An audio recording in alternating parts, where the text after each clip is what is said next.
የአካባቢ ደህንነት መብትና ልማት የአፍሪካ የሰዎችና የሕዝቦች መብቶች ቻርተር አንቀጽ 24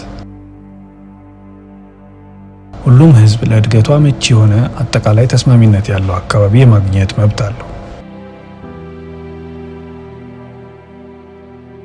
የኢትዮጵያ ሕገ መንግስት አንቀጽ 44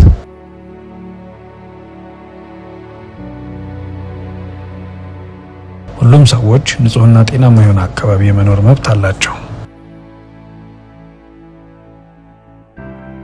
መንግስት በሚያካሂዳቸው ፕሮግራሞች ምክንያት የተፈናቀሉ ወይም ኑሯቸው የተነካባቸው ሰዎች ሁሉ በመንግስት በቂ እርዳታ ወደ ሌላ አካባቢ መዘዋወርን ጨምሮ ተመጣጣኝ የሆነ የገንዘብ ወይም ሌላ አማራጭ ማካካሻ የማግኘት መብት አላቸው።